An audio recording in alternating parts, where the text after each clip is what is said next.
Greetings and welcome to this edition of Positronic episode. I'm Barry P. Cook. I'm here to talk to you about the most recent episode of The Mandalorian. It was called The Spies, and it begins on Coruscant, where we find the not former Empire lady lurking about, just before she's met by an Imperial probe droid, like the kind seen in Empire Strikes Back, which puts her in holocommunication with MOFF Gideon.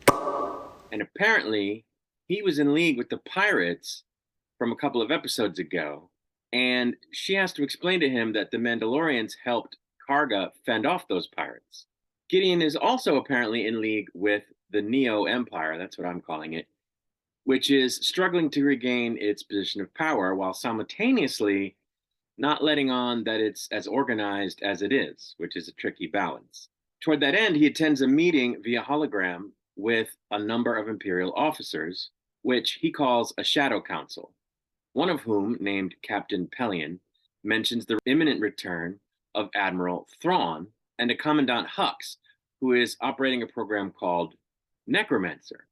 But Gideon points out how Thrawn is still MIA. Hux asks Gideon what's become of Dr. Pershing, seemingly because the Shadow Council was hoping to see his research continued so that they could build a second clone army, only for Gideon to say, oh, well, he's been captured by the New Republic, which resulted in his clone research being lost. But Gideon is seemingly himself behind that, as it's seemingly he who had the lady person erase the doctor's mind. Gideon then explains that he needs resources from the Shadow Council to fend off the Mandalorians and to prevent them from retaking Mandalore, which he seems to know they're poised to do. And the Shadow Council, not wanting that to happen, agrees to send him what he wants. Meanwhile, on Navarro, the Mandalorian fleet, including a huge light cruiser seemingly commandeered from the Empire, under command of Bo-Katan, shows up, and the two different Mandalorian tribes meet for the first time. The armorer greets the new tribe warmly, offering them a feast, even though they don't wear their helmets, which nobody says anything about. Karga delivers an IG-11 mech to Mando, saying that now it's IG-12 because there is no memory circuit, it's just a mech. And they put Grogu in it to see if he can pilot it. And it turns out that he can, and he uses the buttons that it has installed to say yes and no while Mando and Karga are debating whether or not it's a good idea to put him in control of this mech. Right before Grogu got in the mech, though, there was a funny moment where the little dude piloting it, one of the guys that fixes droids that they went to originally to try to get IG-11 back up and running, climbs out of it and kind of avoids going near Grogu, and he says, "Bad baby, no squeezy." It was very funny. Anyway, as Grogu is piloting around this IG-12 mech, he keeps hitting the yes button because apparently he enjoys using it. As he's walking around, he's going through the marketplace and he keeps grabbing food from the various vendors. And one of the items was a fruit that was featured in an early episode of Rebels, which is cool. And I have to say that I don't understand what the point of this is. Is it so that he can make the thing walk? I mean, because so what? Is he going to be able to make it scan things? Is he going to be able to make it shoot a weapon? Would he even make it shoot a weapon if he knew how?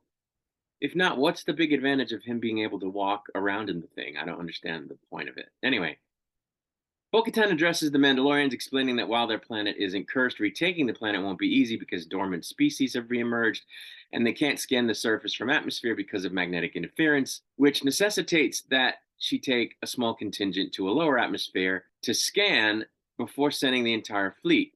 And she asks for volunteers from both tribes. Numerous Mandalorians are then dropped to the surface of Mandalore from Bo-Katan's ship after they arrive there, and they scan and secure a landing zone. Her ship lands and she disembarks, explaining that the goal of the group is to scan for the forge and set up a safety zone around it before bringing down any settlers. After walking for a while, they encounter Mandalorian night owls piloting a kind of land-based pirate ship thing, and they pledge their fealty to her. She then has to explain to them, though, how even though they didn't realize it, she did surrender the capital to Moff Gideon in exchange for him sparing the lives and the cities of the rest of the planet, which is how Gideon ended up being able to possess the Darksaber, which of course led to his betraying her and the purging of all of Mandalore. She then talks with Mando about how she's unsure she can hold everybody together and actually lead the Mandalorians, because all she has with which to be able to do that is the blade. But Mando explains that what matters is honor and character, and that he serves her because she has those things. And he seems to say that others will too. It turns out that the Night Owls know exactly where the forge is, and they take Bo-Katan there. As the armorer takes some of the not-so-well Night Owls up to the main ship so that they can be cared for, the land ship makes for the forge. A fight breaks out between Paz Vizsla and Vox Wove, or whatever the heck his name is, when they disagree over the rules to a board game, and Bo-Katan just lets the fight happen because it's just one of those things that needs to happen, she figures. But Grogu interrupts the fight in the mech and keeps saying no. The land ship then encounters a huge, giant, very large, ginormous beastie, and the ship is totally destroyed by an attack of said beastie, though everyone manages to get off, at which point they all head into the mines, eventually coming upon what's left of the Great Forge. Then, out of the blue, they are beset by flying stormtroopers. Axe Wove flies up through an opening in the cave ceiling in order to go and get reinforcements. As a fight ensues, the Mandalorians manage to chase off the stormtroopers, but they run into a trap in an area of the caves where apparently Moff Gideon has established a base, and his forces capture Mando. Gideon explains that he's created new Death Trooper armor using Beskar, and then he sends TIE interceptors and bombers after the fleet. He then asks Bo-Katan to turn over the Darksaber, but she refuses. So he opens the door that was keeping the Mandalorians from helping Mando so that his troopers can shoot at them, but she cuts a hole in the door on the other side and everyone escapes through it.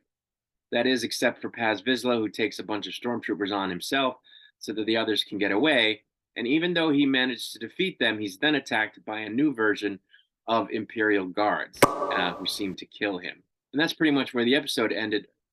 My first reaction was, I'd like to see the New Republic choose not to act after this. How are they going to not act after this? And what was Gideon thinking making such a big show? Like, he was just saying in the meeting, or his compatriots were just saying in the meeting, that they're trying to consolidate power without letting on that they're a big threat. Well, he just let on that they're a big threat. So I don't know. I guess that ruse is over. I have another question. Did Gideon make the lady person erase the doctor's mind because he wanted to prevent the Neo Empire from being able to raise a clone army, so that they would need to rely on him to provide an army that he would then be in command of?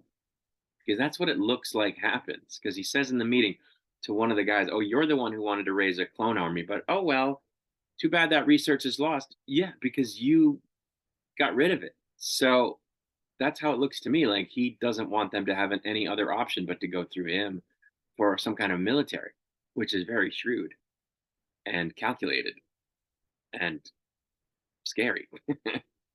But anyway, I like this episode, even though I did not like how it ended. I do not like that Mando was captured and that Moff Gideon has established a base and has TIE fighters and TIE bombers, or TIE interceptors and TIE bombers and stormtroopers at his disposal.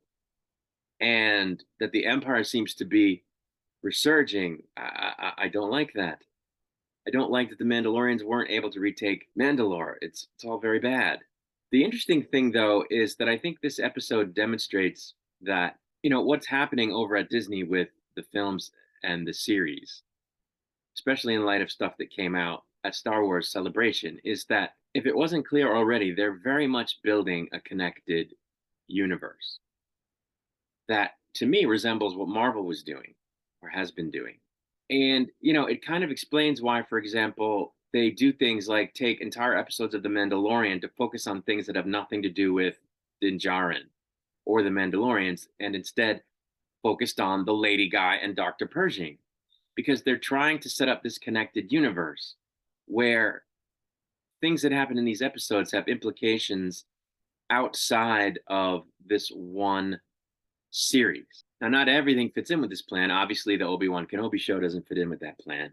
And obviously, not a whole lot of what took place on Book of Boba Fett fits in with that plan. But, Andor clearly leads into Rogue One, which clearly leads into A New Hope.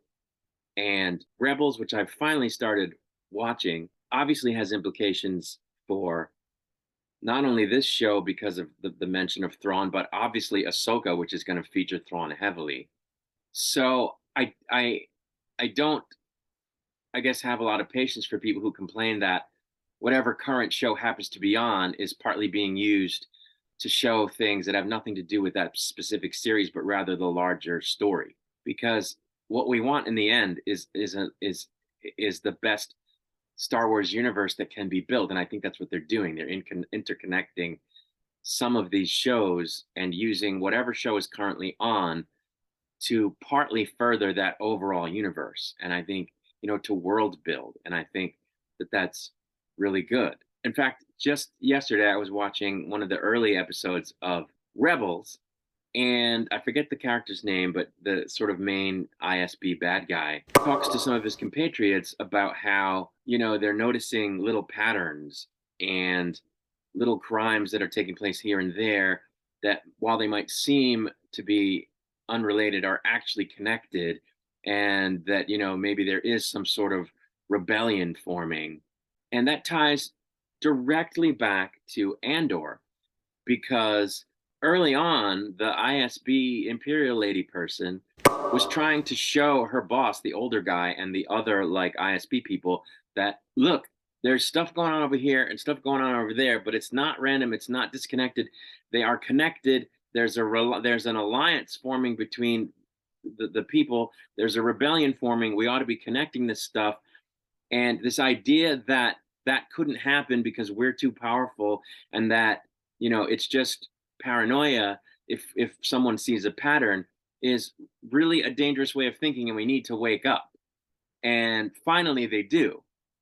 And, of course, this is all before the events of Rogue One, and it's also after the Clone Wars. But I'd have to check, but is Rebels set somewhat after the events of Andor, where the lessons of Andor that the Empire learned are being realized by the elements of the Empire in Rebels? Did they sort of backwards or backtrack that, where, okay, in Rebels they're noticing these things, and is that because they started paying attention during the events of Andor?